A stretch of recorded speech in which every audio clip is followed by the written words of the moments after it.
All right, welcome everyone. And I'm going to hand you over to Jonathan Rose of the Garrison Institute. Joy. Thank you so much, Caroline. And welcome everybody, and welcome to Tricycle's Buddhism and Ecology Summit, Living the Dharma in a Time of Crisis. And I'm so grateful to Tricycle for putting this together. I've been checking in some of the other programs. I hope some of you have too. And as we watch Ukraine, we watch the biodiversity collapse and the climate issues and so many issues that are going on in the world today. This deep immersion into eco-dharma and the amazing speakers that we have heard and we're going to hear today have really been restorative. So thank you, Caroline. Thank you, Sam. Thank you, Tricycle. I'm Jonathan Rose. I'm the co-founder of the Garrison Institute, and I'm so pleased to be with you here today. Meaningful action to achieve planetary health with Paul Hawken, Tara Brach, and Konda Mason. Today's event is part of this week-long series to honor Earth Day 2022. And Tricycle is very grateful to its partners, the Mind and Life Institute, the Yale Forum for Religion and Ecology, and the Garrison Institute for their support in pulling together this series. Today's event happens to be part of the Garrison Institute's Pathways to Planetary Health Forum. So we encourage you, by the way, to check all those organizations out, Mind and Life, the Yale Forum for Religion and Ecology, and the Garrison Institute's Pathways to Planetary Health. We're pleased to be offering this virtual summit free of charge, but these not-for-profits all need support. So if you'd like to support Tricycle or Garrison Institute with a donation, please, please, please use the donation links in the chat box. And if you'd like to rewatch any of the events in the series, the replays will be made available to all registrants after the week's events have been concluded. We integrate audience questions throughout the session, so please feel free to leave your questions in the Q&A tab, and we'll get to as many as we can, and often they won't sound like your question because we may merge a couple questions together, but please write your questions because they will inform the flow of the conversation. So now for who today's speakers are. First, Paul Hawken. He's the author and environmentalist who started an ecological business. He writes about nature and commerce. He consults with heads of state, CEOs, and some really important ones on climatic, economic, and ecological regeneration. His work has been profiled or featured in hundreds of articles, including in the Wall Street Journal, the New York Times, Newsweek, Washington Post, Forbes, and Business Week, and many more. He's written 8 books, including 5 national and New York Times bestsellers: Growing a Business, The Next Economy, The Ecology of Commerce, Blessed Unrest, and Drawdown. His latest work is Regeneration, Ending the Climate Crisis in One Generation. Here's what it looks like. And we highly recommend that you read it. It's a really beautiful book and inspirational. Tara Brach is a meditation teacher, psychologist, and author of several books, including the international best-selling Radical Acceptance, Radical Compassion, and Trusting the Gold. Her popular weekly broadcast on emotional healing and spiritual awakening is downloaded 3 million times a month. Tara's teachings blend Western psychology and Eastern spiritual practices, mindful attention to our inner life, and a full, compassionate engagement with our world. She's a founder of Insight Meditation Community of Washington and has been active in bringing meditation into schools, prisons, and underserved populations. Along with Jack Kornfield, Tara leads the Mindfulness Meditation Teacher Certification Program, serving participants from 50 countries around the world. And friends of mine who have taken it say it's one of the most inspirational, transformational things they've done in their life. Konda Mason is a Dharma teacher and earth and social justice activist. She's a graduate of Spirit Rock Teacher Training Program and teaches with Tara Brach and Jack Kornfield on their training program and the Power of Awareness programs. She teaches day-longs and retreats at Spirit Rock, the East Bay Meditation Center, and many other centers. She's been a vegan since 1975, something that we encourage you all to consider as a way of at least reducing your consumption of meat. She is the founder and president of Jubilee Justice, a not-for-profit working to bring climate-resilient farming and economic equity to BIPOC farmers in the rural South. So welcome. And actually, I want to just pick up on that aspect of what Konda is doing. Because what's so important is that we dive deeply inside, that we really use the contemplative practices, Buddhist practices we've been so lucky to have been connected to, but we use them externally to create the change in the world, such as what Jubilee Justice is doing. So, to lead us off before we get into a lot of amazing discussions, we'd actually like to start with some contemplative practice. So, Konda, will you lead us? Thank you, Jonathan. Yes, I'd be happy to. I'm so thrilled to be here looking at the numbers accelerating and the participants that are here. Thank you for taking out the time to care about this subject that is so vital to all of us. And so, yeah, we thought we'd lead with a meditation and bring ourselves together in that way to start. So I'm going to invite you, wherever you are, to come into your own stillness right now. And whether you are standing or if you're seated or lying down, to just find the stillness within you. It may help to close your eyes or to look downward, whatever is most comfortable for you. But I'm inviting you to bring your presence, to become present in this moment, letting go of what it took to get to this moment and just be here right now. The invitation is to relax and to allow the body to let go, to relax, drop the shoulders, relax the muscles in the face and the body, and still stay alert in this relaxed state.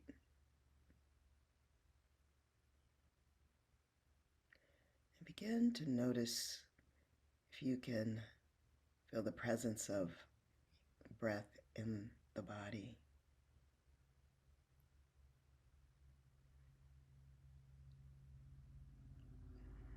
Notice where it is most predominant in your body right now, the breath.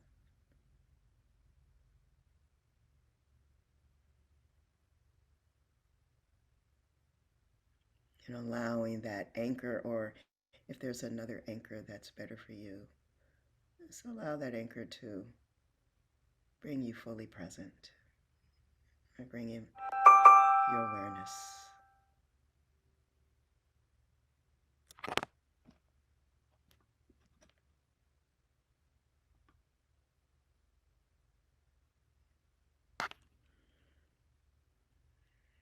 And now I invite you to bring your full awareness now to what has been called the most impactful environmental photo ever taken. That's the photo that is called Earthrise, the blue marble hanging in space, that iconic photo of our planet that was taken in 1968 on the Apollo 8 mission, that we had never seen the Earth before. It was like this reflection back. The swirling white and blue. There was a time before when we did not have that image. I ask you to bring that image, that visualization, that incredible moment of capturing that photograph. Imagine you in that spaceship looking out and seeing that for the first time, any human being.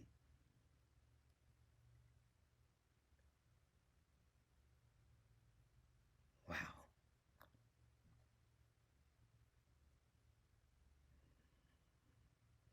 Breathe into that moment.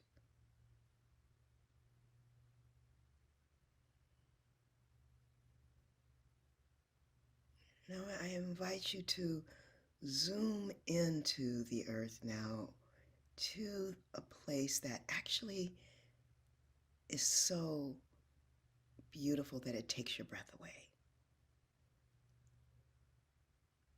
It may be a place that you visited or that you return to as a young person, as a child, or it could be recent. Place on this beautiful planet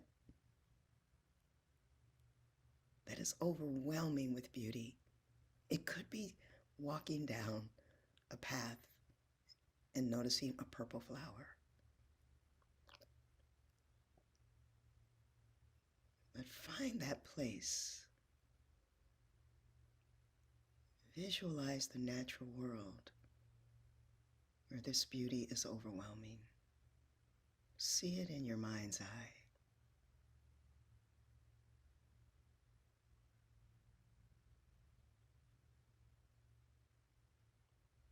And begin to place yourself right there,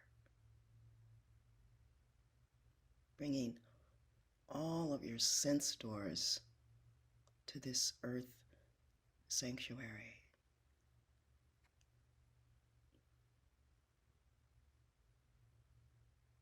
What are the sounds? The birds or the sound of water? Different sounds of water, rushing water, waves, bubbling brooks.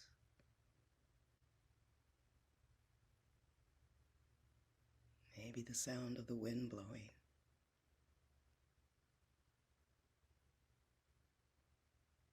The sound of crickets.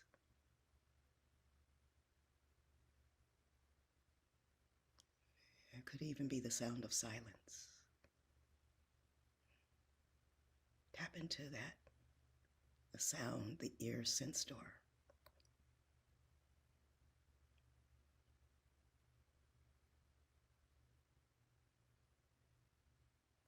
What does it smell like there? What are the smells that come up for you? The smell of grass, perhaps, or the smell of the ocean, the smell of any thing that comes up in that place for you. Take in how your body takes in that smell of that place.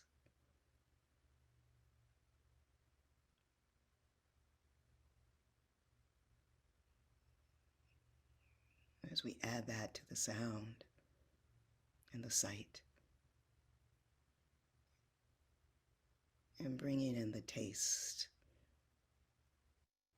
Can you taste the air? Can you perhaps, have you plucked a flower or a piece of grass and put it in your mouth?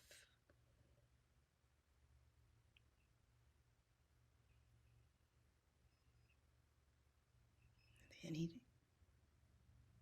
points of taste that contact your body in this place?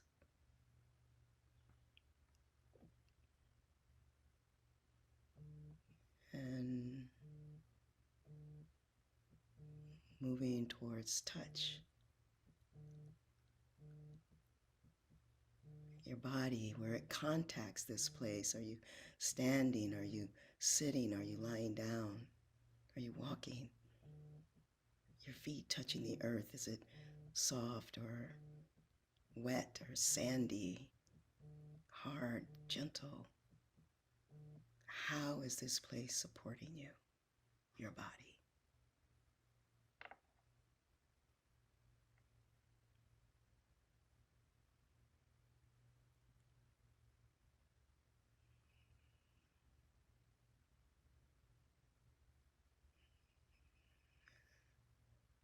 And opening up to all life forms that might be there in this space, the human and non-human life forms, bringing them into this loving awareness, and becoming aware that you are here on this earth, in this body, for whatever time we have in this body on this earth, breathing and in this reciprocal relationship, in this connected relationship, interdependent relationship.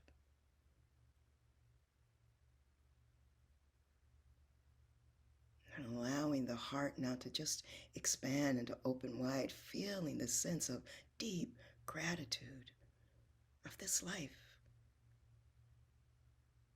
Taking in at the same time the realities of where we are right now. Seeing things just as they are. Can you stay present with this? We know the changes that human activity is having on our precious home. I welcome you to keep your hearts open and to allow the pleasant and the unpleasant emotions to arise and to stay embodied, holding both the joy and the sorrow and of this planetary situation.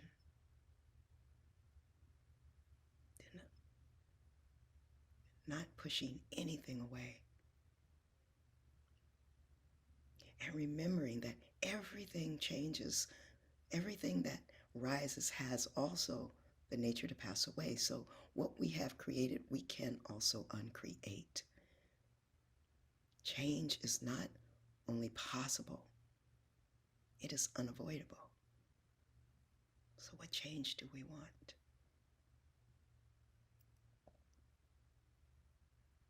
So this is the subject of our conversation today. We invite you to pay attention to your body as we move through this time that we have together. Stay embodied. Allow it all to come in. We're so happy to be with you wherever you are on the planet this morning, this afternoon, this evening. Blessings, blessings, blessings to each and every one of you for showing up. We have these amazing speakers today, and it's amazing that we are all living here on this planet at this time. There's no more important place to be than right here, right now. Blessings to everyone.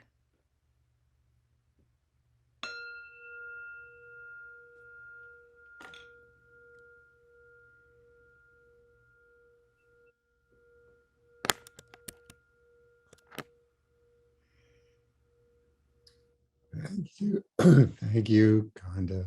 That was such a wonderful way to enter into this conversation.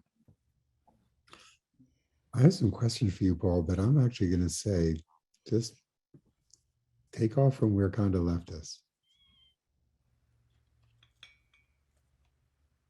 I think that's one of the most amazing guided meditations I've ever heard in my life. So I want to just acknowledge Konda.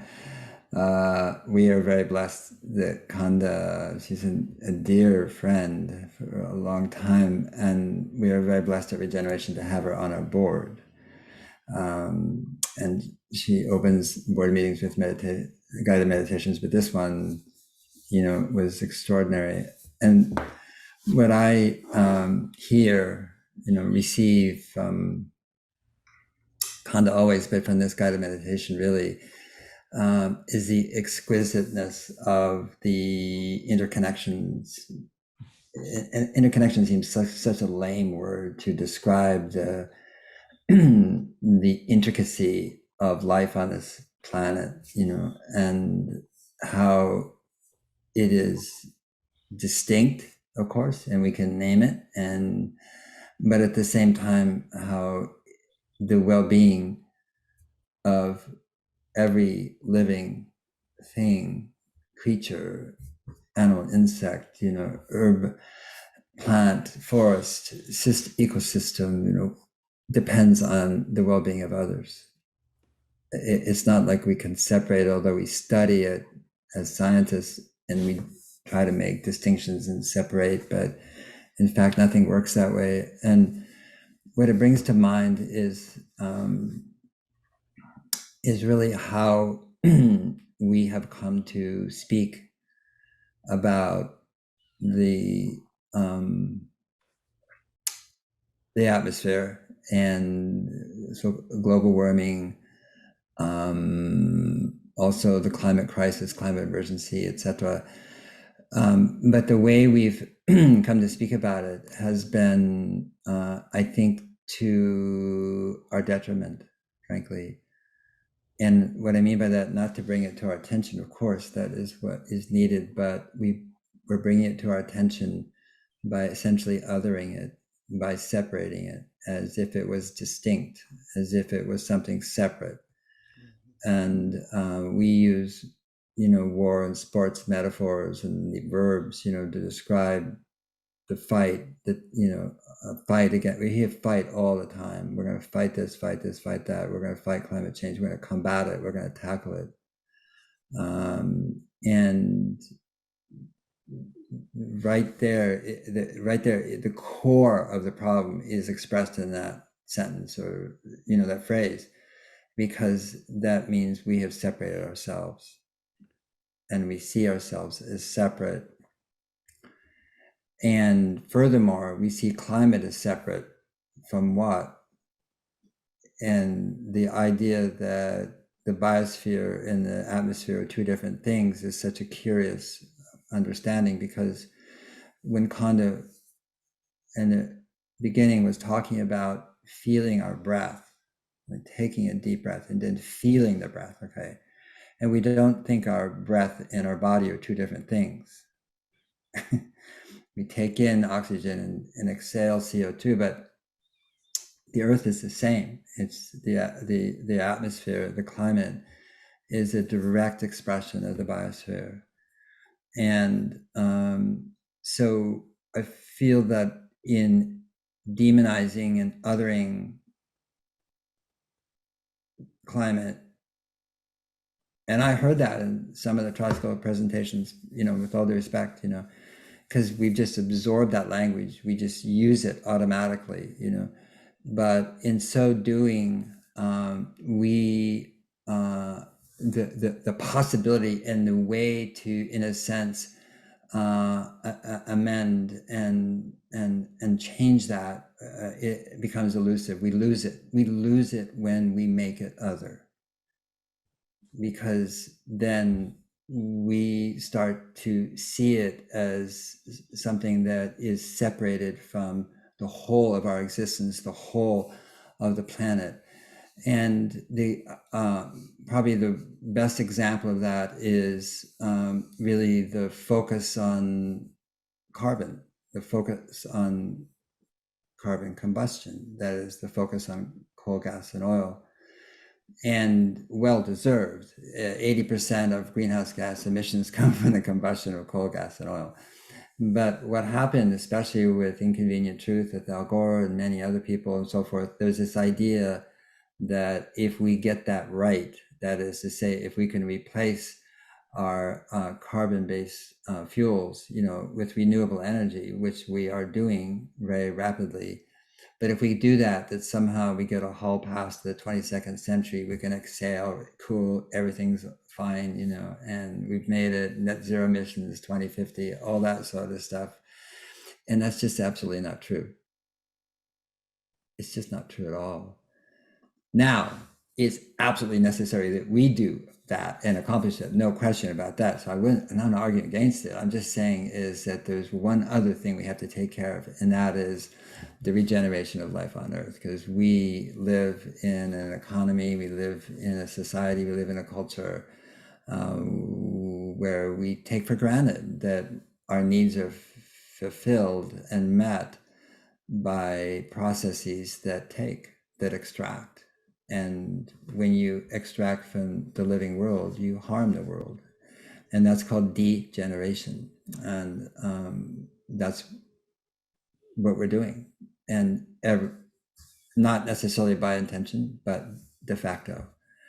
And so regeneration is really about a different lens, a different way of framing, different way of understanding, different way of seeing the situation that we're in, and to see it with bigger arms, to see it with a much bigger sense of possibility as well, and to understand that the pathway to reversing global warming and all the impacts that we already see and feel, and which will grow in intensity and number as the decades go on until we do reach that point where greenhouse gases peak and go down on a year-to-year basis.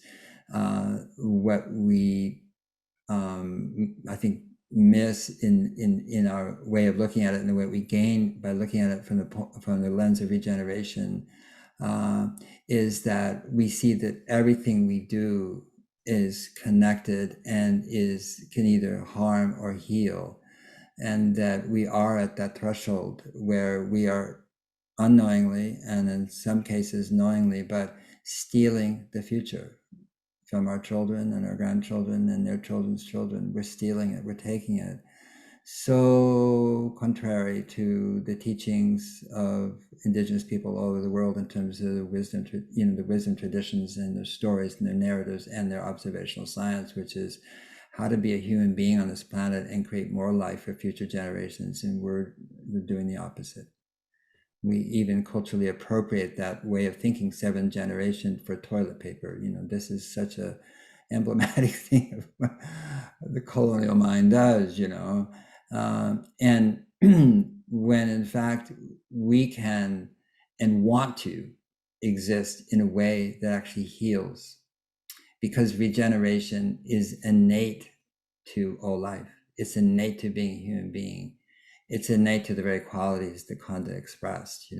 It's really coming home, because we are regenerative by nature. The world regeneration is the default mode of all living systems, every ecosystem, every creature, every bird, every insect, they're regenerative. Is what they do. We have 37 trillion cells, right? And they're regenerating every nanosecond, or we wouldn't be listening, talking to each other.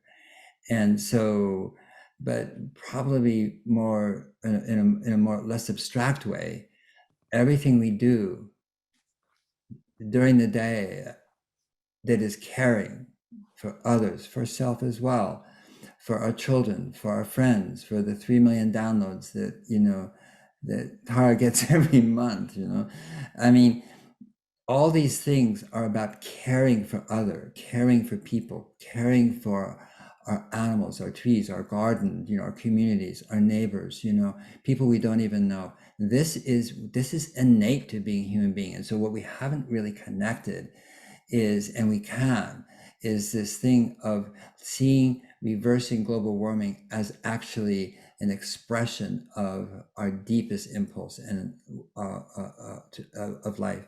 And so I feel like what I'm saying is that I think we have to start looking at this as more of a celebration, as opposed to we got cursed, we got the short end of the stick, and that's the way we're looking at it, as if carbon was the, perpetrator and we're the victim. In fact, this situation we're in my opinion, is so beautiful, and it's humbling, and we're being homeschooled by mom, the earth, and all the feedbacks and the impacts that are happening. I don't want anybody to suffer, but the fact is that's feedback from a system, and any system that ignores feedback perishes.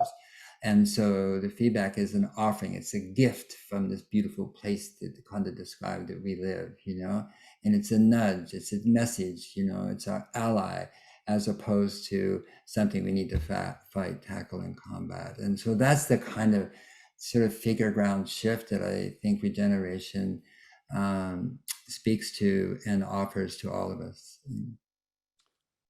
Thank you. Going to Konda's image, what's amazing is that if you started at the very bottom of the ocean and you had the right vehicle, you could drive from it to the very top of the atmosphere in 20 minutes. That's how thin this amazing layer of life is on Earth. It's this film of life that surrounds this beautiful ball, and so it's very fragile. In Buddhism, this is called its emergence is called dependent arising, and in the understanding of the nature of mind, we understand that there is this just the world is just it's the Goldilocks conditions where just things came together just so to create the relative reality that we're in. So Tara, I'd love for you to talk about ways to understand this, perhaps from the interbeing point of view, but to understand both from the Buddhist tradition, the robustness and the fragileness at the same time of this magnificent emergence of life.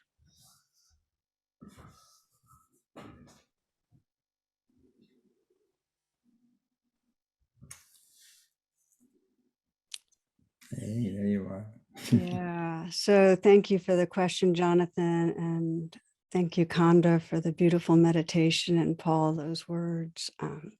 Kind of living with it all. And I'm also feeling into the field of who's here. And I'm just so grateful. I love the word regeneration. I feel like we're here because we're lovers of life, and it speaks to it all for me in some way, that the very nature, intelligence, and wisdom of our being is to wake up and adapt and be resilient. And even the painful emotions, like when I'm afraid, in some way that's life, loving life and wanting to protect. So that big frame that Paul just offered us as to, really the unfolding into our potential. And it's really not our potential as a human individual, it's the potential of life to realize itself and express love. It's here. So that's the place for me to keep paying attention. So I want to pause and say that part of my way of regrounding and being right here is to say what I didn't say right at the beginning, that I'm connecting with you from Great Falls, Virginia, and this is the unceded land of the Manahoac people. And there's something about sensing all the beings who've been here and tended and loved this earth, and that this earth is our larger body, we're part of it. But to honor that really helps me ground. And it helps me ground to look at my friends here and and feel you all. That helps me get here. It helps me sometimes just I use namaste, because in some way it helps me sense that all of us are really that same life and sentience, that it's living through all of us. It's like the same life and sentience is living through all of us, and every tree, this plant that I have here that I talk to every day. So that helps me to come right here, to be in that kind of communication with different beings. And I'm going to loop now to what Jonathan asked, is this kind of balancing of the resilience and fragility. Because Paul spoke really beautifully, and Konda in her practice too, that we have to in some way be able to hold both the pain, difficulty, challenge of degeneration, of this habit of feeling separate, and also the joy and the love that comes when we feel connection. And I often think of it in a kind of evolutionary way, that it's not a mistake that we feel separate. We think, Buddhism sometimes makes it even sound that way, that, that there's a badness. It's just part of evolution, that it's the architecture of our brains to perceive a world outside there and a self in here. And it gives rise to all sorts of defending and protecting and aggressing and so on. But it's not the end of the evolutionary story. We have this capacity to feel our belonging to our own bodies and aliveness and to each other and to the world. And it's out of that felt sense of belonging, not an idea of interbeing that's abstract. It's like we're part of each other that we start caring. So to me, the big inquiry is, how do we facilitate that waking up? It's like in Buddhism, we talk about this children in a burning house. And this is degeneration, where we're caught, we're kind of stuck, regressed at this early evolutionary phase of trying to find more pleasure and comfort and accumulate and, to compete and so on. And how do we wake up from that trance and realize that our larger body is in such crisis? What wakes us up? And for me, there are two basic pathways. And one is letting myself be touched by the pain. It's like not to look away from the suffering. In fact, to deepen my attention to it. I was reading the papers, I think it was last week, and I saw this really big picture of a little boy in Somalia who was squatting by this very dried up, there was just a tiny bit of mud, and he had a paper cup and he was trying to get some water from it. And there's such a drought. There's so much happening right now. It's not like the crisis is ahead of us. There's so much pain right now. And to be able to feel that, and also to share it with a few people, to grieve together. It's like we often don't let ourselves be touched and then tell each other. That increases belonging. That's getting real. It's not too quickly trying to get to where the hope is. It's really letting our hearts be broken. So that's one pathway. And then the other, which Paul just spoke to so beautifully, and Konda evoked in us, is remembering what we love. I mean, just to, whether you thought of the ocean or trees or whatever you thought of, just the unbelievable preciousness of life, and to celebrate that. So I think enough words for me right now. I love the way we've opened up, because I do sense regeneration as that big frame that can really guide us in a beautiful way.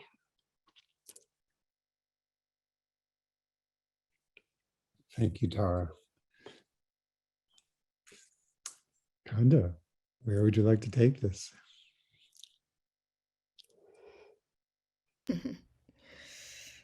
I just want to sit with this moment right now and be grateful when I see the numbers of people who are here. I know that we are just a very small percentage of the millions and millions of people who care. And I don't want us to forget that. We can forget how many people really care. And so one of the important aspects of where we are in this time, in this place, is to be together, is sangha, is community, right? And finding community that is engaged or wanting to be engaged, even if so many of us say we don't know what to do. And I can tell you, if you get this book, Regeneration, there's a whole big chapter on a lot of what to do that Paul has put forward right now at this time. But being together, having sangha, like what Thich Nhat Hanh said, that the next Buddha is the sangha. I really believe that there's not going to be this, this knight in shining armor to come to save us. It's not going to happen like that. All the movies that we see, we are so caught up in that paradigm of this leader, and it's on us. It's all of us. and we are so much stronger together. So I am so adamant about community and how important that is for us to find each other, and we're finding each other. We are so finding each other. Don't believe that we're not, you know, we are finding each other.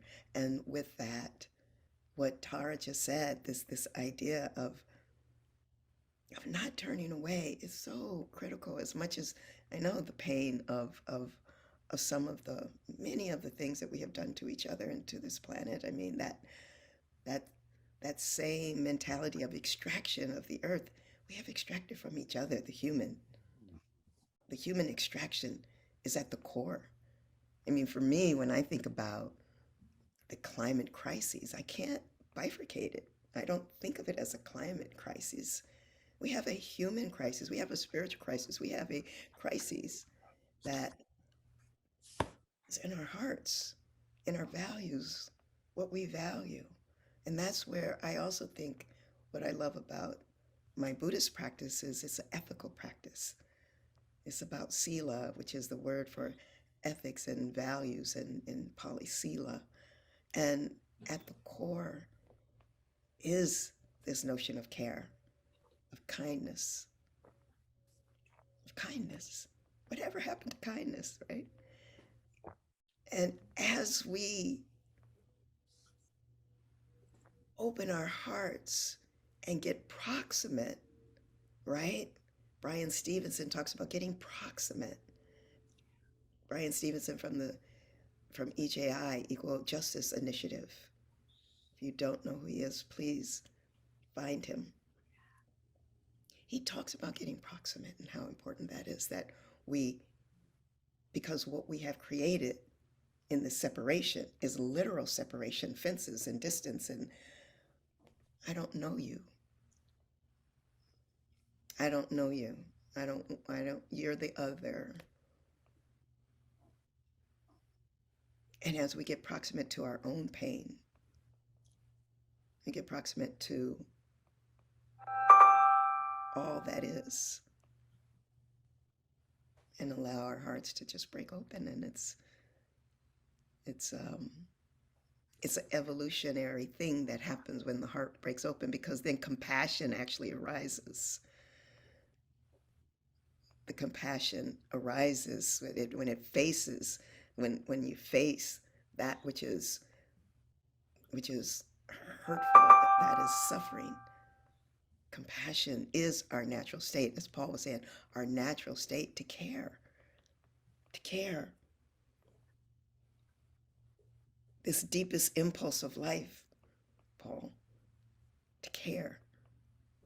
That's who we are.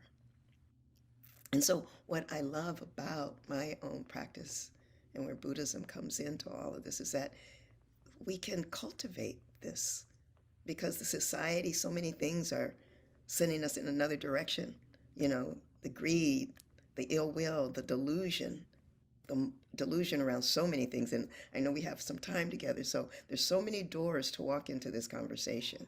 You know, I think that some people think of that the problem is this ecological issue, like what Paul said, that carbon is the problem. And some people say, no, it's an economic issue. Capitalism is the issue. And or that, you know, scientists are saying, of course, that human actions, and they've been saying this since the 1950s, that human actions, we know this.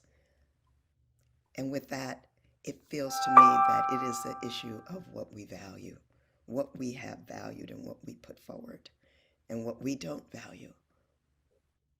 And this whole notion that the Buddha brought forward, the three poisons of the greed, the ill will, and the delusion, it's definitely, I believe, at the core. And it just manifests in many different ways.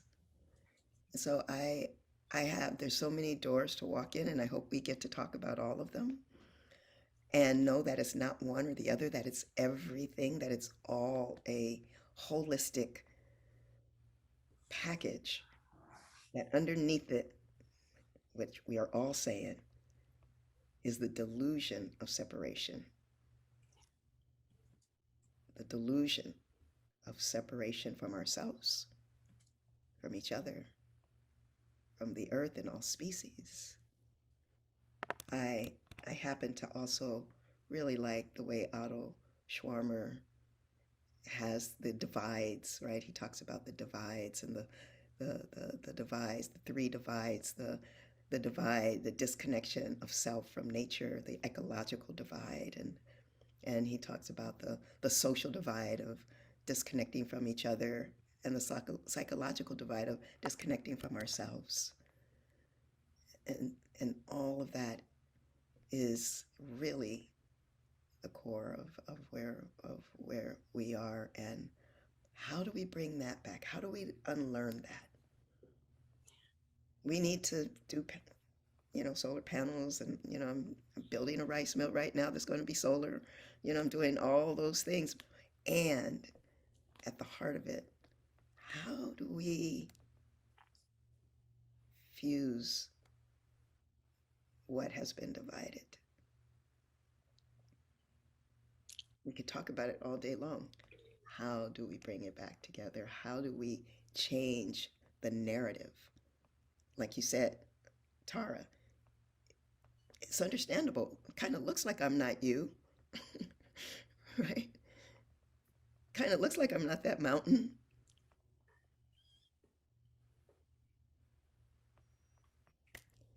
That's a conversation I'd like to have. So as one step in it, the first part you raised was really the issue of sangha. Yeah. Paul wrote an amazing book about sangha called Blessed Unrest. So Paul, I'd like you to just refresh everybody on the idea of blessed unrest and what could be this global sangha.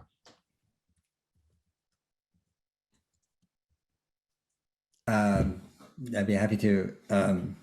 It's a book I really enjoyed writing because, like, I got to read these biographies of people from all over the world,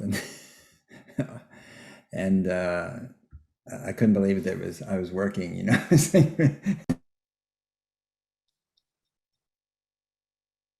Oh, you're on mute. Somehow Paul got muted.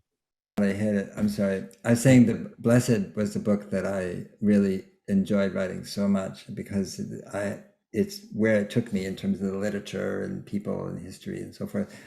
It arose from a very simple experience, which is for several years I had been giving talks on the environment, and afterwards people would come up to me and talk and share and give me their card. And that's when we use business cards. and I had served on the boards of larger conservation environmental organizations like Conservation International and Trust for Public Land and Audubon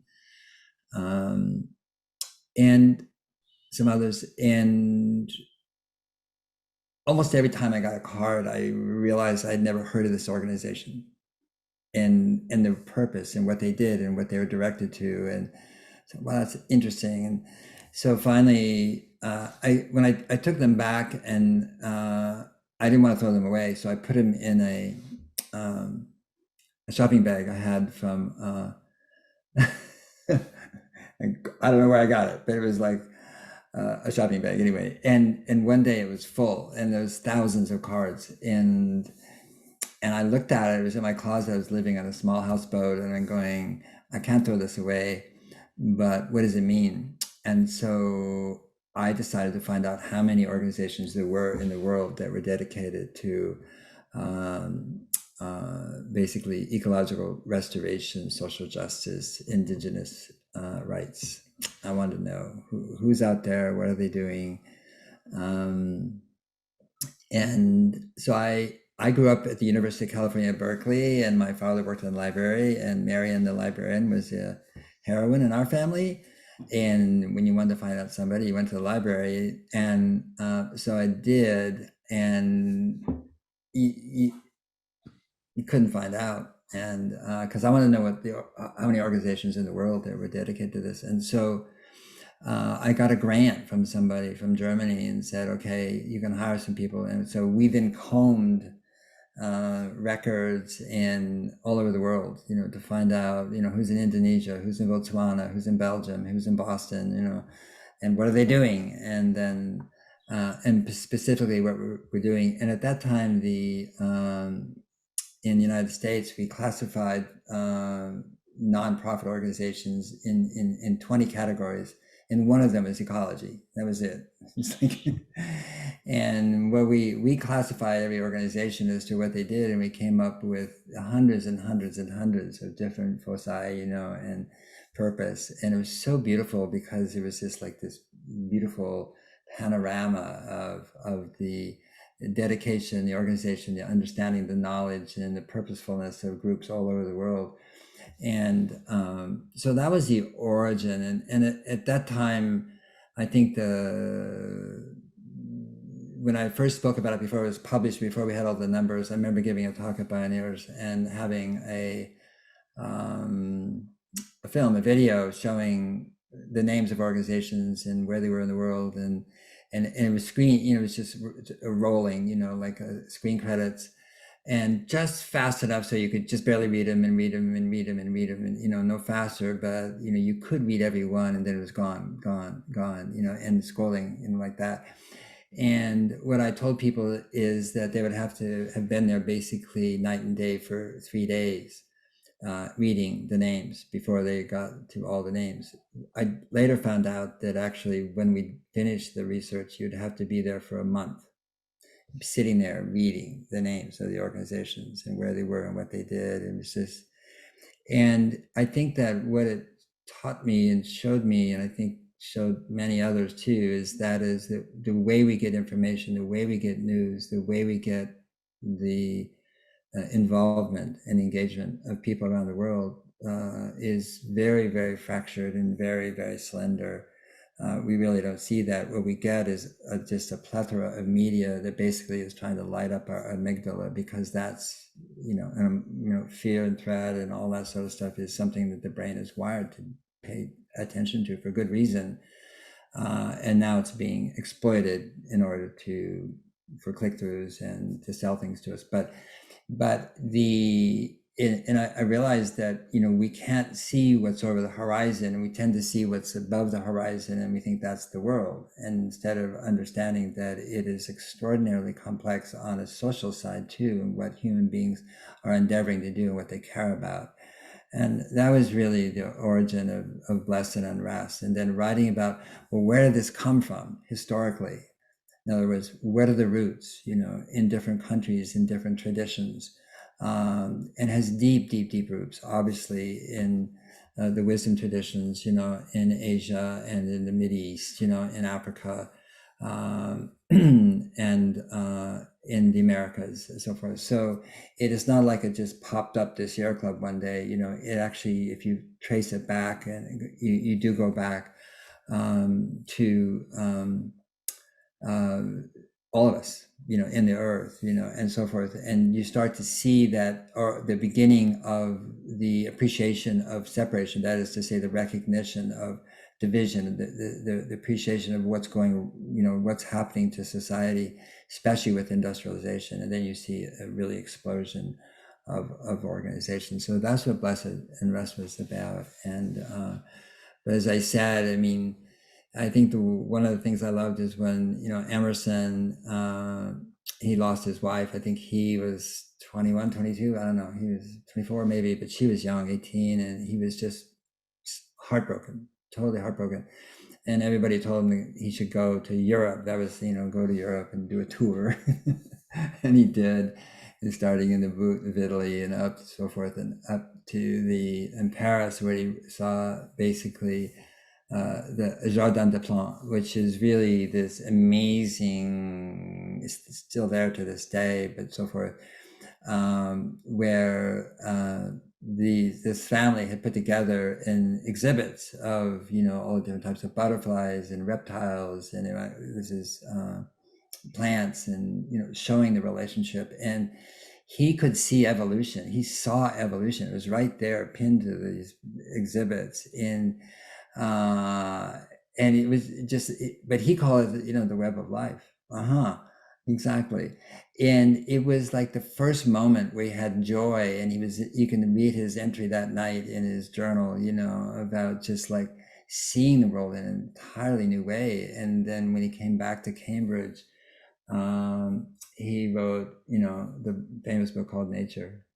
And when Henry David Thoreau basically graduated from Harvard, he asked if he could meet Emerson, and Emerson said yeah, and he went there, and basically because he had read Nature twice, Thoreau, and basically he said, well, what should I do? And I'm graduating from Harvard, and Emerson said, keep a journal, and which is, that's the most amazing journal, Thoreau's journal, and that's where the books came out of. That's where Walden came out of, and so forth. So, but that's just one example of these lineages that go back, just like in the Buddhist tradition. There is these lineages. If you trace them back to experiences and people and openings and understandings and so forth. And I think that is even more so today. I get questions, about who's doing what where, and so it's impossible to track what's going on right now in an emergent sense, in terms of regeneration, in terms of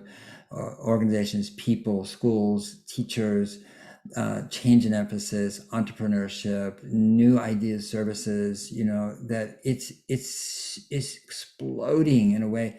And you would never know that from reading the Times, the Post, the New Yorker, the Guardian, the Financial Times, from, you get some of it from, smaller magazines for sure, like Yes, etc. But I mean, you don't get it. The mainstream actually completely ignores the fact that, just like when you go out in the spring, in the forest, you say, oh my gosh, look at all these fungi and the mushrooms, they came up overnight, it's like nobody's reporting on the emergence of this way of being and seeing in the world. I think it is, I call it regeneration. You can call it whatever you wish. It doesn't make any difference. It just is, and it's happening. So many of the questions lead to what should we do? So I'm going to underscore some what do we do as we go along. And one of them is what Paul just said. There is this amazing flourishing, this extended sangha, this community of that cares so deeply about life, that cares about social justice, that actually sees that they are interdependent and not separate fields, that is weaving this all together and taking action in millions of amazing ways. My work happens to be in community development. You really see it in the community development world. We see it in the global community development world. And so one thing that you can all do is underscore these. This is not to be Pollyannish. I mean, Tara and Konda both called upon us to embody the suffering, to recognize the suffering, not to ignore the suffering, but that there is this amazing flourishing of human-generated solutions too. And we should amplify and underscore those to help make those more present, because if those were present in the mainstream media, if the work that all of you, I'm sure of the 620 people who are on this call, that you're collectively doing extraordinary work, many of you, and obviously the people who are on this panel, if we can co-amplify that and co-amplify it with love, that would be really helpful. I want to move on to another issue that Konda raised. She said that care is our natural state. And I was wrestling a couple of years ago with how do we express the work that we need to do. And I went to visit Joanna Macy, and I think, Paul, you were with me for this visit. Mm-hmm. And were you there when she said the answer is care? Mm-hmm. And she said to us, the word is care. Right. If you guys think about it, there's careful, to be caring. I mean, there's so many wonderful things that come out of this idea of care. We treat care as a diminutive word. We think of it as a soft word, as an almost inconsequential word. It doesn't have the weight of compassion or But it's actually, if you imagine a world that was pervaded with care, the gentleness of care, um, think about how wonderful that'd be. So, Tara, talk to us about care.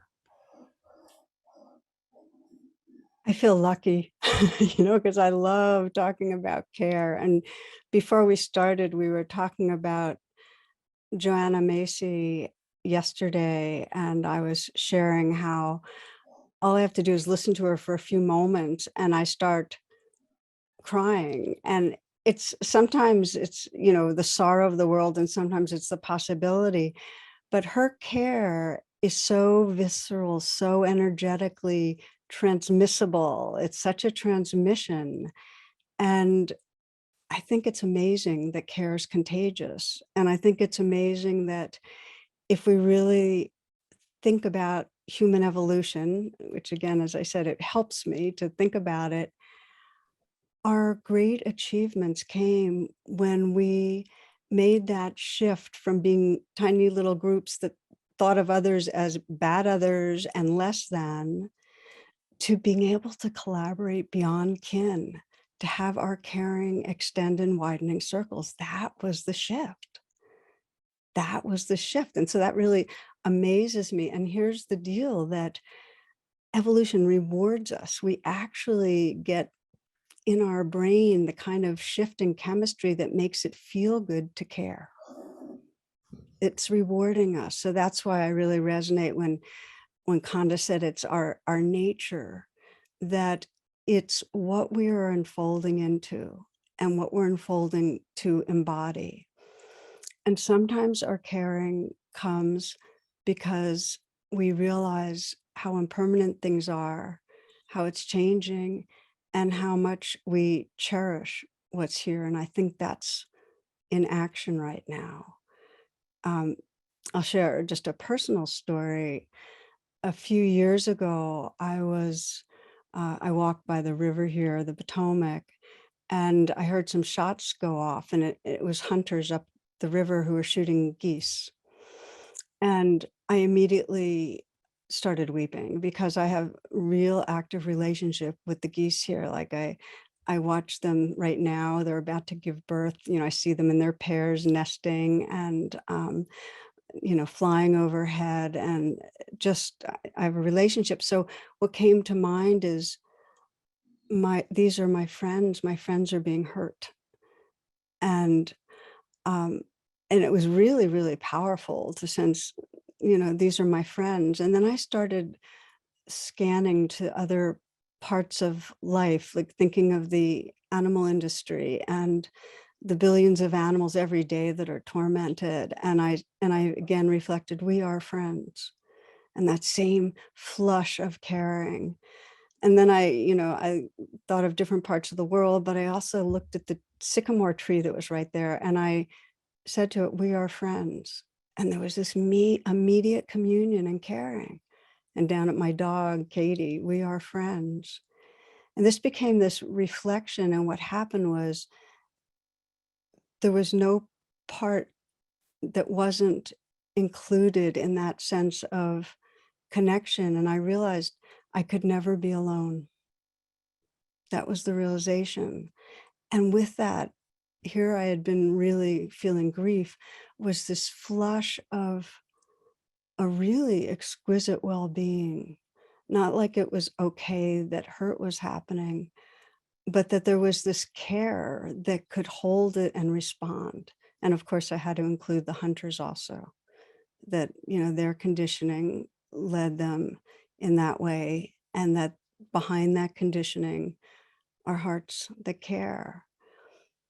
So I really think of it like caring is our nature, and we have to pay attention in certain ways to cultivate it, each of us, because as we're seeing in the world right now, for all the organizations, when you hear about all those organizations, like what happens? Like for me, immediately, it's like, oh gosh, it feels so good. It feels so good to have this web of caring.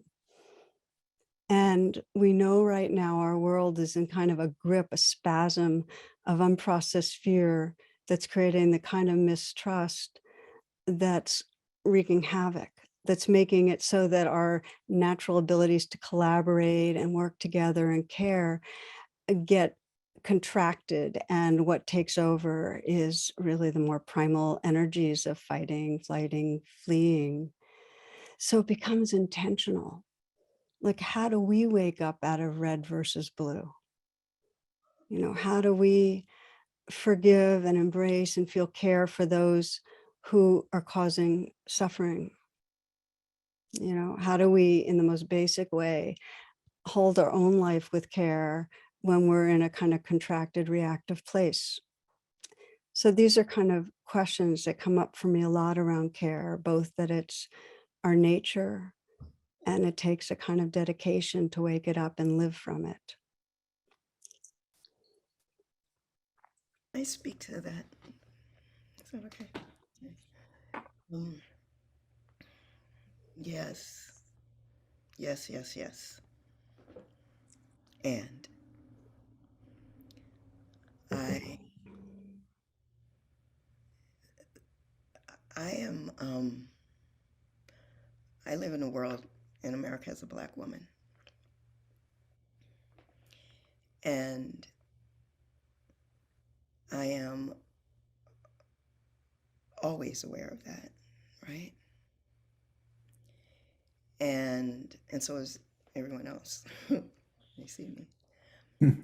And this care that I see so often also, Tara, I agree 100%. And what I see often with the environmentalist mentality is to care about the tree, about the ocean, about the bear, and not about Black and brown people or people who have been othered and marginalized. That it's easier to take that care to an environmental place than to develop what we need to do as human beings with one another, right? And you said something, Jonathan, too, that I know that rang in my ears about that we caring about social justice. Caring about social justice. It's um,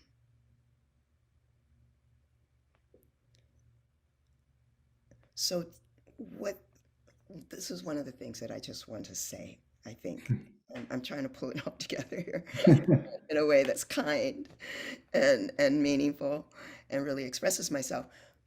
Caring about social justice is in the same arena as saying I'm going to be an ally. I'm an ally to social justice issues, to the movement of Black lives or whatever it might be, Indigenous lives. I'm an ally. And if I leave anything in this time together, is to dismiss the word ally. Because what ally says is that you have an issue, and I'm going to be an ally to that issue. I'm going to support you in that issue. Not that I have the issue, okay? And it's a separation. It immediately creates separation, the word ally.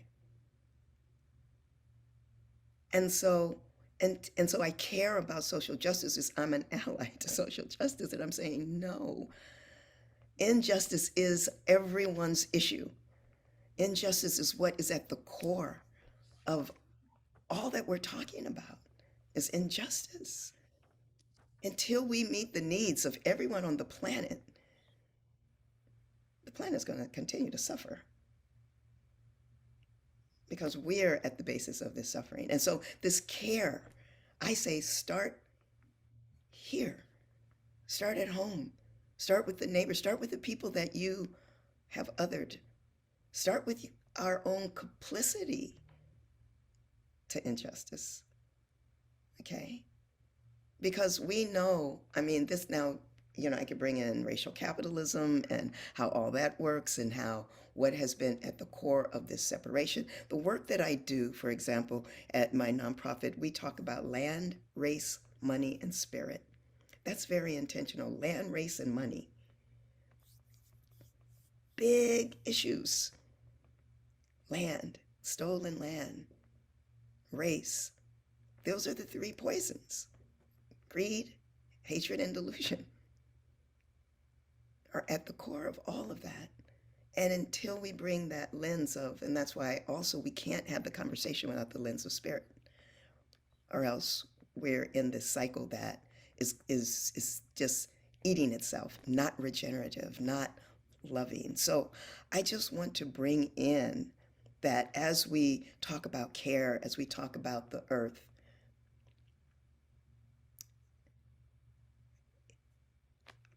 I don't, it's great and it's insufficient.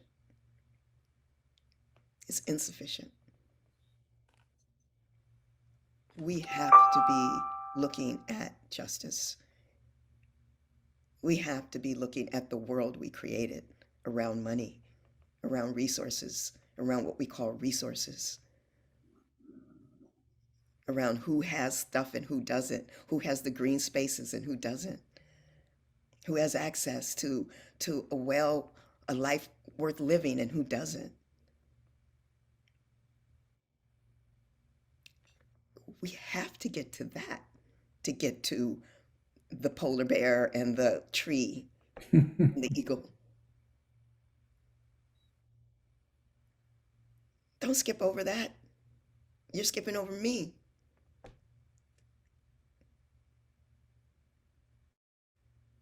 And it's and we know that as white-bodied people, we have set up this system to privilege white bodies. And brown and black bodies, not so much.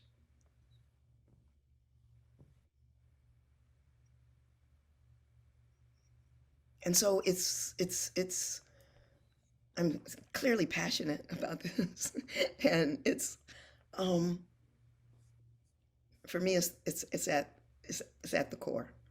And I have the great privilege of being a black woman. You know, the great privilege. And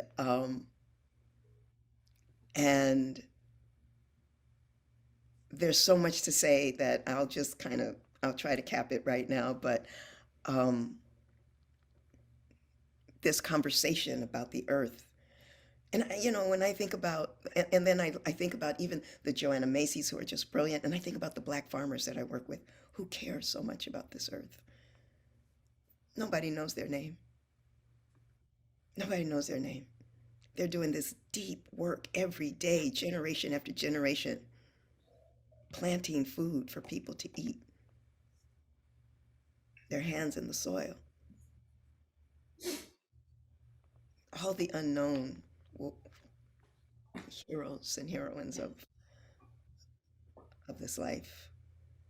So I just want to even the playing field here. I want to just like bring this up, and I hope that's I've been understood.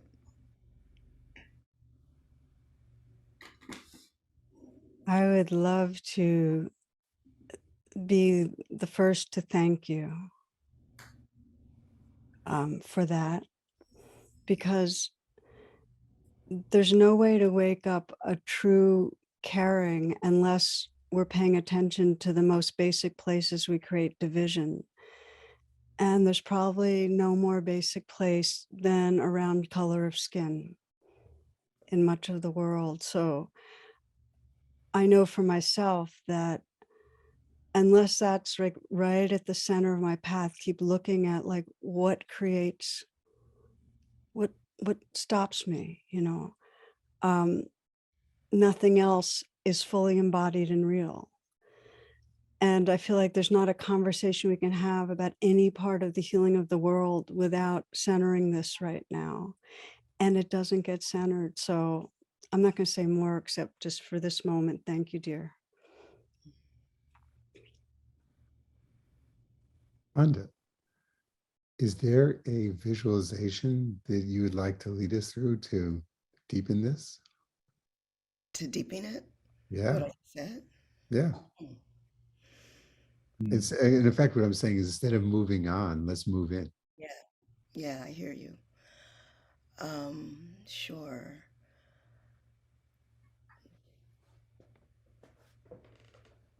let me tell you one thing that is coming up for me and asking me that.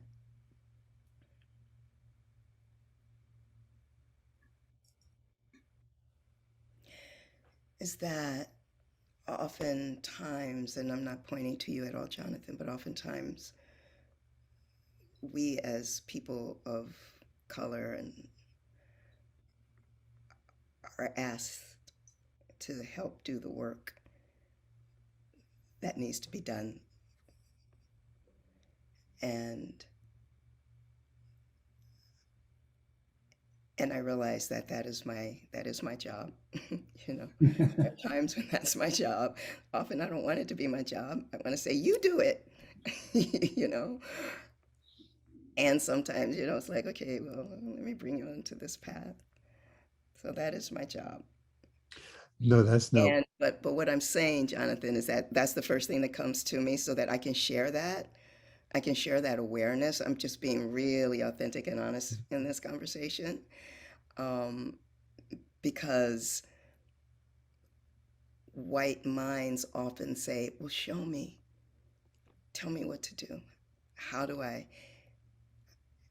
And I, you know, that's the burden of teaching is not on me. And yet it is. As a human being, it is. And as Konda Mason, it is. That is the choice that I have made in this life, to do that. But I want to presence this moment so that people understand to please, to do the work, find each other and do the work without thinking that a person of color should lead you. Does that make sense? Absolutely. Absolutely. And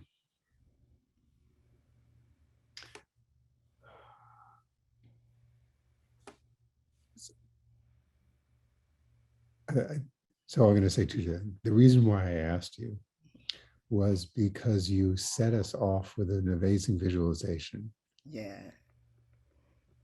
that changed. So just for the audience to know, so Tara, Konda, Paul, and I all had a conversation about what our conversation was going to be about. And this conversation is entirely different from where we talked about. And the reason it's entirely different is because when we began, you took us into a space and in the visualization that you led us through, Yeah. that opened up an entirely different space and door. So I'm going to say what I'm going to say. I feel like the words are going to come out wrong, but so I was not asking you as a Black woman Yeah. to take on the Black woman role and take us deeper into this. I was actually asking you as a transformational visualizer who has this magical capacity in transformational visualization. So I'm asking you to please be the transformational visualizer. And in fact, yeah, that's what I was asking you to do, is Yeah. like, I view it as like, you started chapter 1, now take us to our next chapter. You know, I get that. I really do, Jonathan. I also, let me just say one other thing. Yeah. That's up for me. When I'm in spaces like this and we're talking and we're getting, I, I feel like I end up having this conver or being the person who has the conversation. And it would be lovely to actually be in this space. And I'm not the one that brings it up, that somebody white brings it up. You know, that would be like a real gift. And not just bring it up, but I mean, go into it, because we've all brought it up, but to really go into it. So I guess what I want to say to that is I would like, because we have, Tara Brach is the most amazing visualizer, teacher, one of the most that I know. And I really just want to say, Tara, can I pass that to you? Do you feel that? It would be my honor. Thank you for asking me. Yeah, great. Yeah. Is that okay with you guys here? All right. Yeah, so this is really a fantastic time to pause. And by pausing, I mean in some way starting fresh by letting yourself really arrive again consciously. And for some of you, that might mean closing your eyes or letting your gaze be downcast. For most of us, it means bringing our attention into our bodies and just sense what wants to let go a little right now. Maybe you noticed all of a sudden that your shoulders were tight, or your hands could soften a little, or you could relax the little muscles in the face. Maybe you can take a nice full breath and let the breath help collect your attention. Nice deep inhale.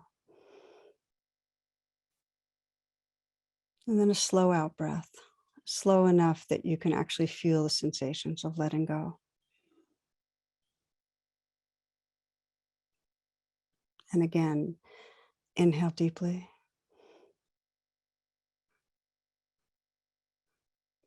Slow out breath, letting go, letting go. And then letting the breath resume in its natural rhythm. And let your senses be awake. Just notice the quality of presence that's here. Listening, letting sounds wash through.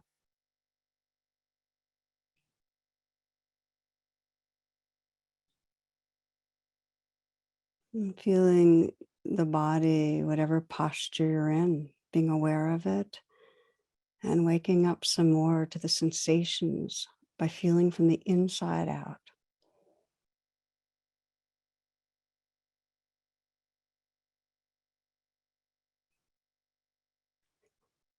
Bringing the attention to the heart and noticing the state of your heart right now. Perhaps you haven't been intentionally intimate with your heart. Just notice, what's it like right now? And the possibility of whatever is here regarding with a real tenderness.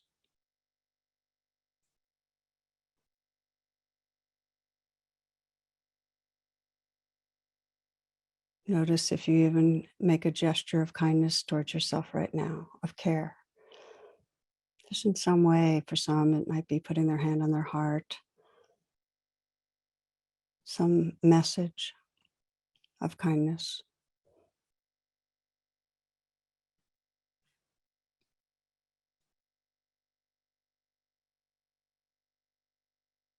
And as you widen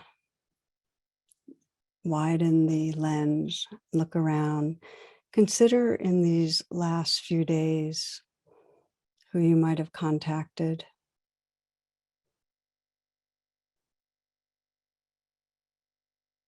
who you might have been with.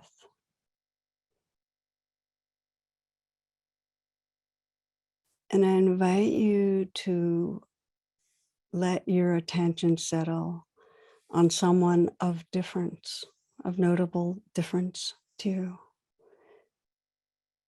Whatever race you are, a different race.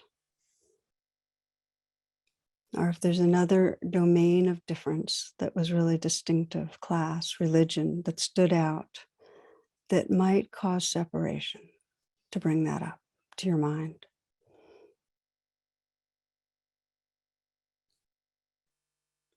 And if you don't have someone in the last few days, then go back in time more to somebody that you know, a person of difference.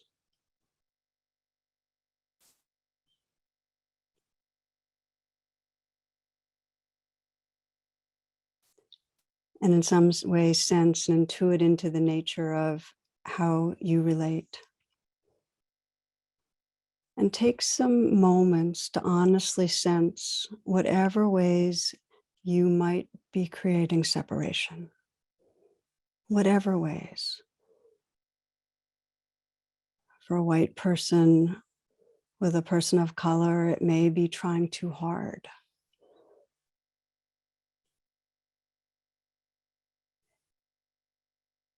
It may be some assumption that you should be different in how you're relating. It may be that you're aware of ways that you might in some way subtly have an expectation of less than. It may be your guilt. It may be that you're aware of feeling guilty that you should be relating differently.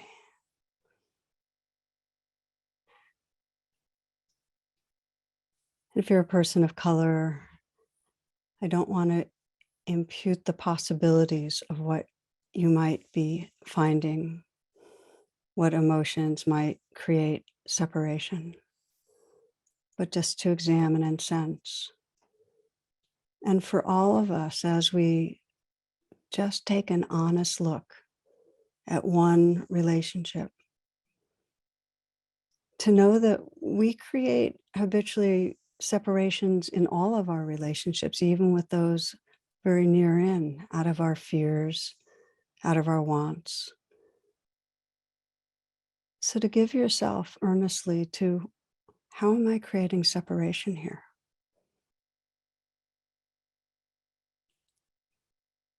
Gentle, non-judgmental, compassionate attention.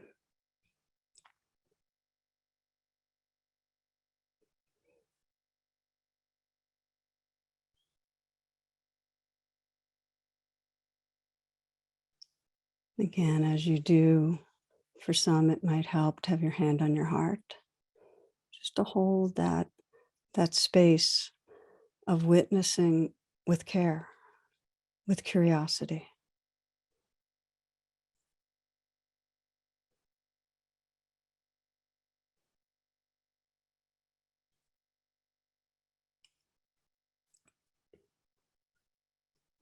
In any moment that we create separation, we're in some trance where we become smaller and the other becomes smaller. And you might sense for yourself as you reflect, what is it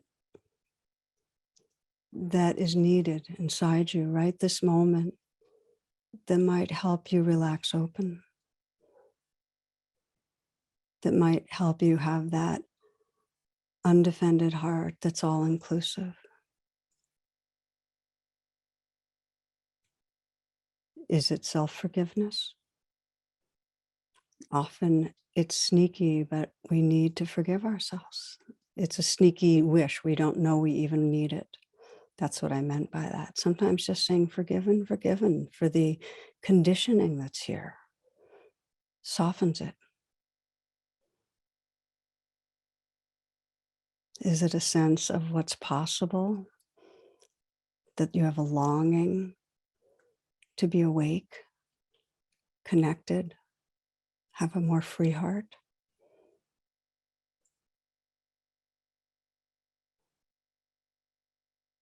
Just offering what's needed.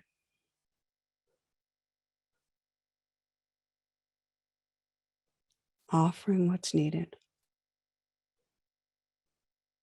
Letting it in.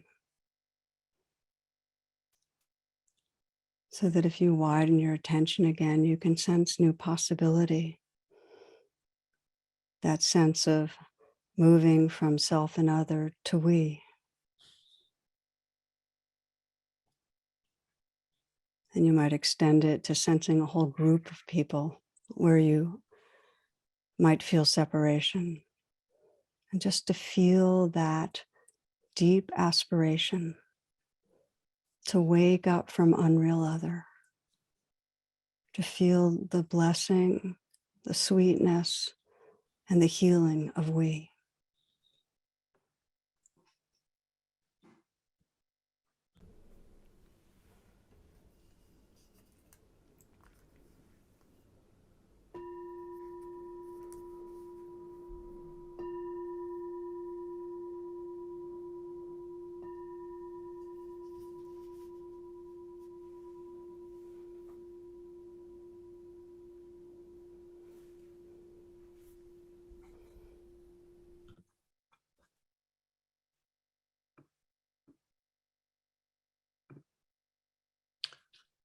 Thank you, Tara.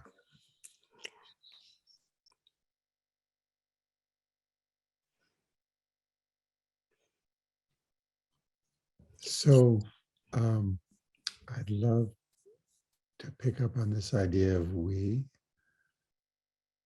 and how do we weave we and care and regeneration together.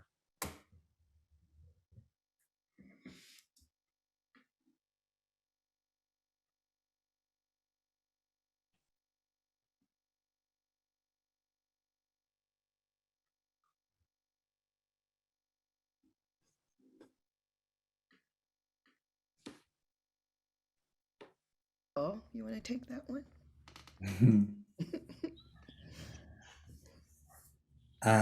Wow.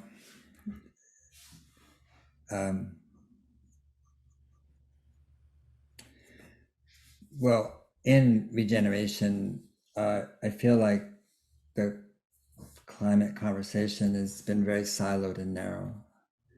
And even the term of climate justice to me is upside down and backwards. Injustice created the problem, period. And so there's no question that the impacts of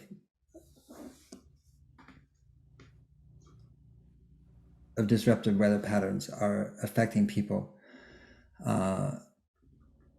differently by where they live, and whether they're downwind, whether in low-lying lands, whether they're economically deprived, etc. It goes on and on. I mean, there's no question about that. I don't question that understanding, but I do think in order to solve and to understand things, you need to go upstream, not downstream. And it doesn't mean there's not downstream things that need to be attended to and honored, etc. It's just saying you don't understand it, though, when you see it from that point of view. You have to go back upstream, and I think that's what Konda was talking about. And in the book, I talk about the poverty industry. Mostly the climate book, oh, well, we'll get heat pumps, we'll do this, or, regenerative ag, or, all this diet, food, waste, this, that, refrigerants, all true.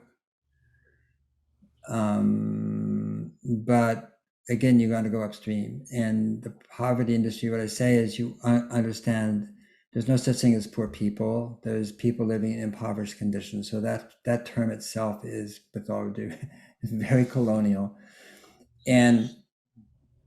But you just find out who's benefiting. You want to know the cause, there's the cause. You just go upstream to say, well, who's benefiting from people living in impoverished conditions and not receiving living wages, etc.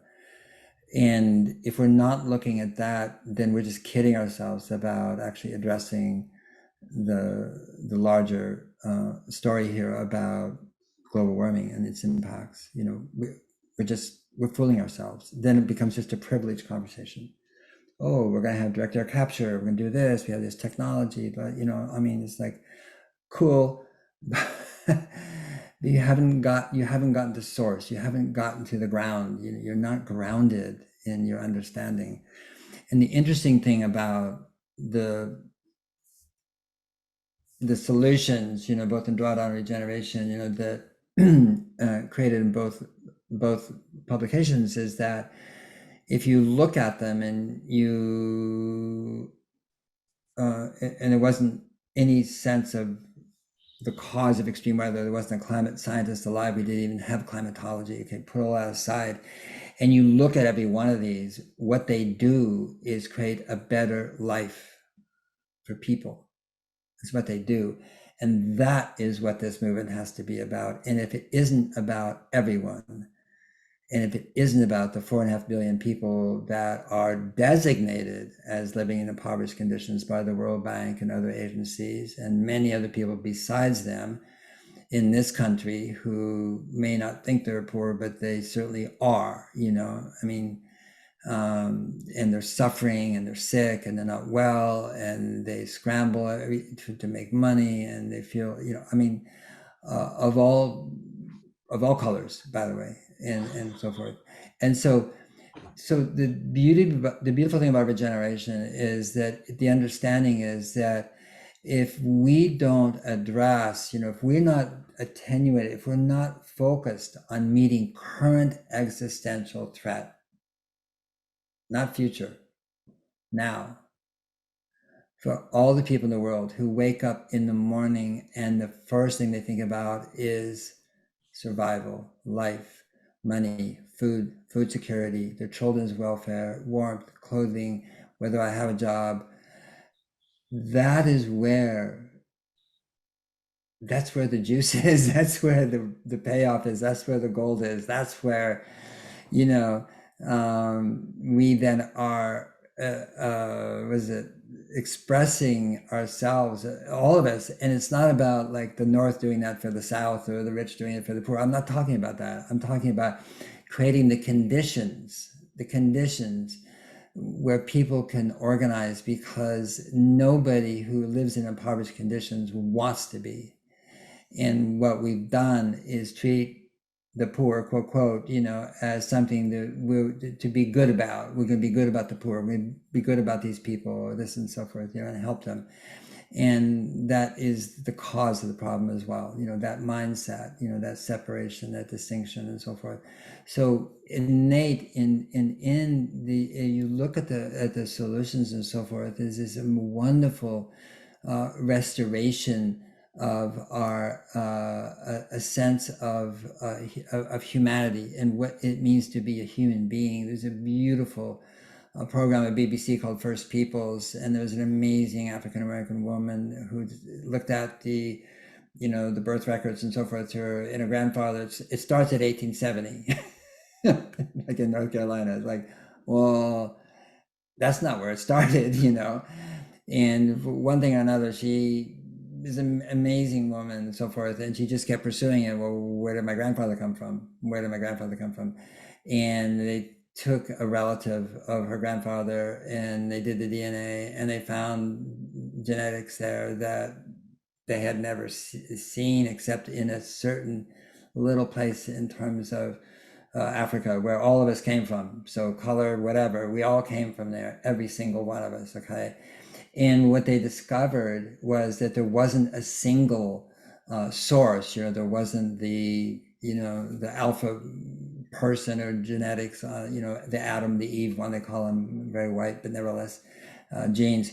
There was people all over Africa, and then they met and they commingled and they traded genes, through reproduction and so forth, And it's just a beautiful program, because, then it's DNA, it's genetics, okay, but it just shows you we just spread all around from Africa, all around the world, and became different peoples and cultures and so forth. And right now, I say this, I'm just sorry, but the climate movement is a privileged movement. The languages, the meetings, the self-congratulations, where the money flows are, I'm sorry, it's just true. I don't say that those people aren't worthy and sincere and doing well and they have good intentions, but it also is, like I say, siloed. It's like that thing where you put something on both sides, like you do for a horse in a race, so they don't see peripherally. And we're not seeing the whole. We're not seeing this in its entirety. And that's what's missing when people get together, and so forth, and talk about legislation and this and Build Back Better and all that sort of stuff. And there's things, but we're missing the matrix. We're missing the ground we stand upon. We're missing the inequities that are so embedded and so deeply embedded in everything we do. And so I feel like, again, when I said that we're being homeschooled by Mama, by Mother Earth, by the Earth itself, this schooling is I'm writing a new book. It's called Carbon. The Book of Carbon is like a love story. And the first line of the book is, carbon is the element that holds hands and collaborates. And it said, that's not a scientific statement. It's just true. And that notional description tells us where to go. That you want to know? Listen to carbon, because carbon's telling you have 120 billion carbon molecules in every cell of your body, and you have 37 trillion cells. You do the math. It's, 28 zeros and a 44 in front of it. We are carbon. And one of the most beautiful things that came out in science is several scientists have looked at carbon and said, somebody, Hoyle said, somebody monkeyed with physics to make a carbon element because it just doesn't make sense. Where did it come from? It came from a dying star, but how did it create it? They really, and then they get put down by physicists, but they're saying, well, no, but you really can't explain how this amazing, amazing element came out, which absolutely is 99% of everything on Earth has carbon in it, whether it's minerals or rocks or people or bugs or insects and so forth. And it is life, it is the molecule, it's the gregarious molecule, not molecule, but it's a molecule as well, but element, that holds hands and collaborates, and it's this there waiting for us to discover its beauty and its absolute, exquisite way that it flows and moves and like a river and into things and away from things and so forth. And we're so caught up in the things that Tara talked about. Our mind is, because of years and years of whatever, our brains are set up in such a way, to not see that really, at this time. And I'm not saying people didn't see that before. I think they did actually, but I think we're not set up. And that going back, and it says retracing that, going back to our roots and the sensibilities, again, is what regeneration is about. And it's about feeling that, because care comes from the heart. It is about being in love. If we're not in love with life and each other, then we have a fairly rough path going forward, it's not going to work. And it sounds so, maybe sound like, I don't know, Disney-like or something. No, this is practical, and that the heart leads, and the heart is the source of love, and the heart is home, and regeneration is about coming home, and there we are, and we light up when we're home, we feel different, we act differently, we speak differently, we see differently, and so forth, and I'm actually 0.1% of all the 3 million downloads every month for Tara, because I need to be reminded every day and so forth about how my mind just goes swirling off in all different directions, and so I'm so grateful to you, Tara. But I feel like, as a movement, this movement to restore life on Earth, to regenerate life on Earth and so forth, wants to be a one that really touches, as you said, Tara, too, but and kind of to touch and to what we consider to be other, because they're not, and so I'm feeling both and I should probably stop right now, but I feel every morning I wake up, I have RS feeds and I'm reading about what's happening on the earth and the science and the new science and the suffering, frankly, and different floods and the impacts and so forth. And it's like, okay, it's the first 2 hours of every day. It's kind of a funny way to start the day, but it's a crazy way to end the day. So I do it in the beginning.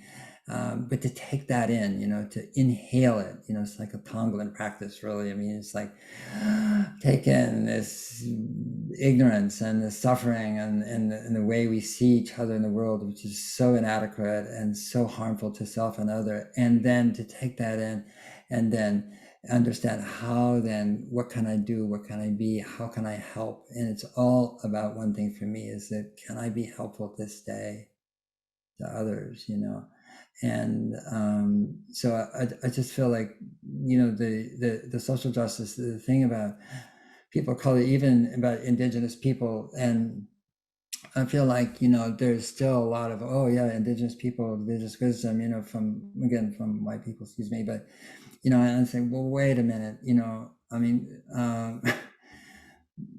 they've been here a long time, and the thing is that what we don't understand is that their wisdom and their understanding is also observational science. They're scientists. And we grew up in a world where science was empirical, where if it didn't repeat itself, it wasn't true.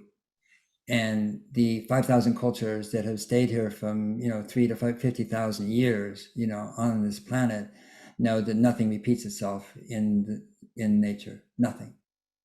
And so they are extraordinary observers on a science of really what doesn't repeat. It's called pattern recognition and seeing the world in those relationships and so forth. And we need to really, really honor that as scientists. You're not calling that necessarily, but I mean, not to think that our science is the real science and their science is like, stories and narratives and so forth. And so I just want to say again, in terms of people of color, that's another issue where I feel like our colonial, Catholic 1492, doctrine of discovery mind, it's imbued in this country, especially, in the genocide that we created, it has to be lifted off, we have to lift that, take this off our eyes and so forth, and discover something that which is so much greater than being frankly imbued with colonial thinking and words and so forth. And when I wrote the book, but when we edited the book, we hired a decolonization editor from Kyle White, University of Michigan, Citizen Potawatomi. And when I got the manuscript in, it was late and so forth, and I opened it up, I thought, oh my God, there's circles, circles, circles, circles. I thought, oh my God, I can't. And the first thing he circled was we. And he said, and the thing, we're facing the greatest crisis, civilization, blah, blah, blah, blah. We use we all the time. And he said something like, this is really important. He said, who's we? And we got taken out of the book, because again, the impulse for a white person, I'm a white person, to say we as if I'm speaking for everybody. No way. I'm not. And so that went out. And so these sensibilities and so forth are there, and we learn them not by our mouth being open, but by these and so forth, and to listen keenly, astutely, and kindly, and humbly, to those voices that we have overlooked.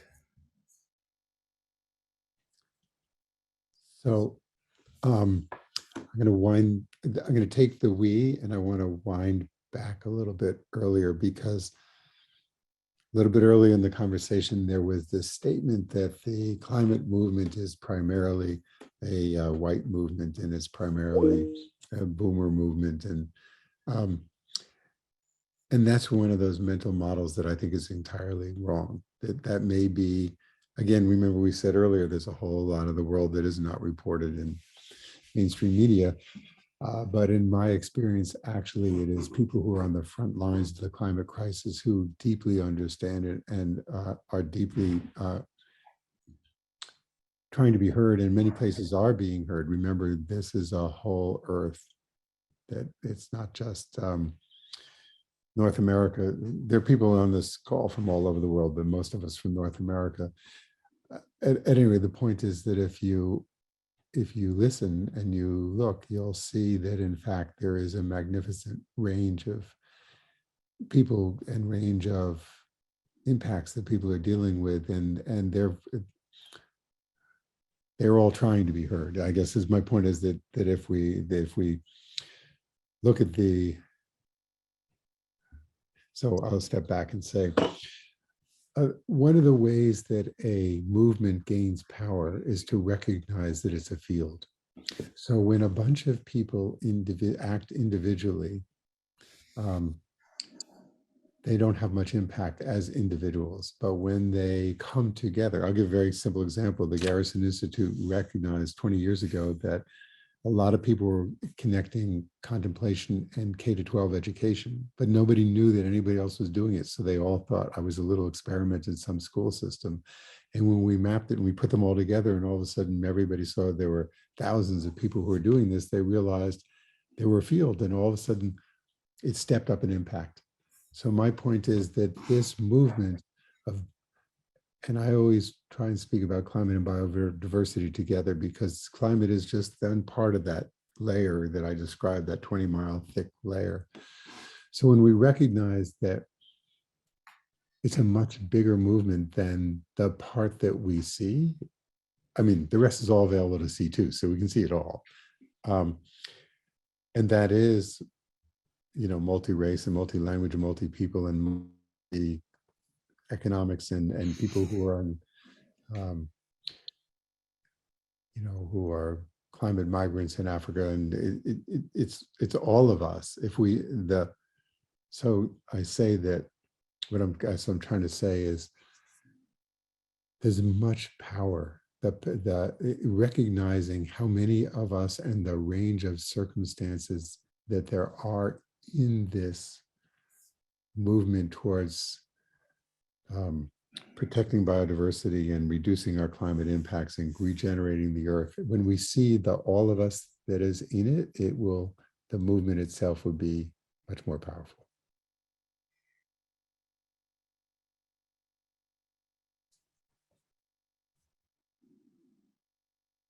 I want to point out one thing, which is we never took any questions. I know. So I've been looking at the questions, and so I'll give you the most recent. I've been looking at them. I have been looking at them and trying to integrate them. But so we probably don't have time really. But I just okay. So I'll going to give you the most recent one. Is interbeing a word that can work differently than we? Can connection be touched while attending to and honoring the specificity of difference? So, anybody want to speak about interbeing as the replacement for we? Well, the best talk on interbeing is Tara. Well, I'm not so sure about that part, but I say what immediately came through is that they're both true, and that interbeing, if you imagine that, we're all one sea with different waves, and different forms have different wave shape. It's all made of water, and yet the waves are all interacting. So interbeing speaks to the interaction between the parts of the whole that are constantly inter-influencing, that you can't begin to describe of an independent entity. You can't. If you really open to all the influences, you can't. And yet there's a shared field of awareness. There's a shared field of awareness. Waking up is really not waking up to an enlightened self, but it's waking up to that belonging to a shared field of awareness or life that is living through all. It's, Thomas Merton says it's the divine is shining through all. It's not a story or fable. It's true. So that's a response. And I want to add on to that, to something, I want to have at least the word in our conversation, which is democracy. And it feels like it's an important word to have in this conversation, that democracy is an expression of trust between beings. It's when we're holding hands and collaborating, when carbon's doing what carbon's doing, then we're able to have a democracy. And right now, it's falling apart because of fears to autocracy and authoritarianism. And it's going to be very, very hard to go in the direction we want to go if we don't face the need to build trust.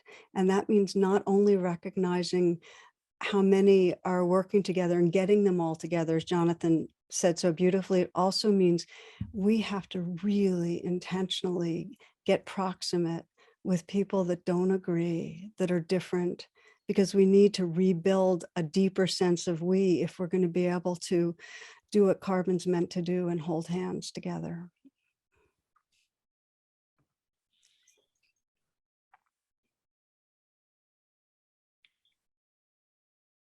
That I agree, and that underneath that, one of the things that I'm deeply involved in is, as we move towards this democracy that we've really never had,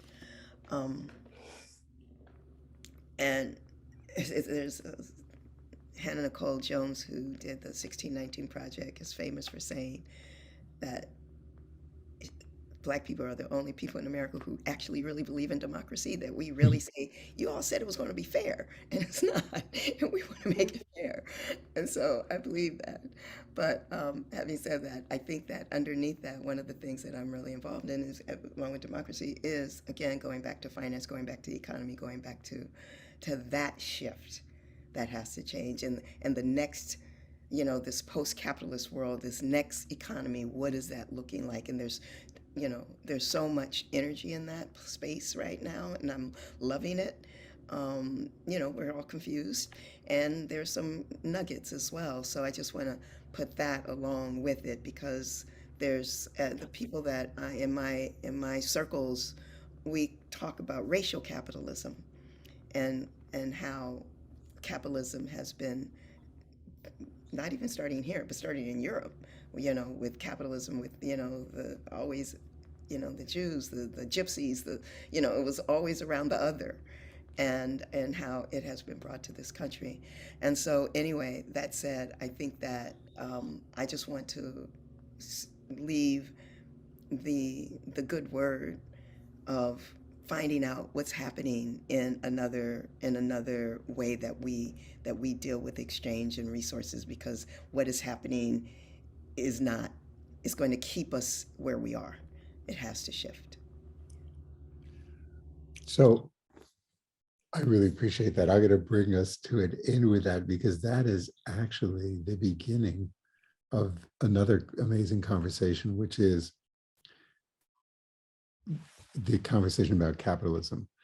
So I just want to, two things. The word itself tells the whole thing. It is the ism of capital. So capitalism preserves capital, grows capital, protects capital, loves capital, nurtures capital, has nothing to do with people or well-being or earth or nature or anything. And capitalism, remember, is completely a mental construct. I mean, we just invented this accounting system. So in effect, the accounting system, which was supposed to, has taken over the system, in our minds. And remember, again, it's completely something we made up. So we can completely make up something. We can make up something different. One of the things to think about in capitalism is that this is going to be a really crude, distinction, but there are people who don't have enough and there are people who have too much, and they need different solutions. And that, so for example, I've been thinking a lot about the issue of ownership, the indigenous worldview, and Buddha's worldview really didn't, but the indigenous worldview has a sense of collective participation in the world, but not ownership of the world. And yet it's a wonderful thing to aspire to, in a really relational, collective, collaborative relationship with the world. And yet, when we really look at people with the least means, actually owning things would be really good for them. So we have to think about a range of tools that respond to a range of circumstances. So Tricycle, maybe we can put on a conversation about capitalism. So this is for Earth Week. When's Capital Week? When's Money Week? We should figure out when that is and put on a series of conversations about capitalism. It is time to bring this to an end. It's a conversation that clearly shouldn't end and doesn't end. And so I encourage everybody who's listened in and stayed with us to think about how you continue this with others and continue it in your life. So thank you so much, Paul, for inspiring this, and Konda and Tara for your deep contributions to this conversation. If you audience were inspired and would like to support it, there are links in this for supporting Tricycle and the Garrison Institute. Maybe we can repost those in the chat box, because the chat box has had so many wonderful comments in it. And we really appreciate your support. Your support for joining this conversation is great. Your support for supporting these two institutions will also help us continue this work. And we hope to see you this afternoon at 4 p.m. for our next event, The Alchemy of Despair with Willa Blythe Baker. And to check out lineup for upcoming events, please refer to the Summit events page, which we're also put in the chat box. And in the chat box, we're now seeing lots of real gratitude to Paul, Konda, and Tara for your amazing contributions. People are super grateful for the depth of this conversation, and so am I.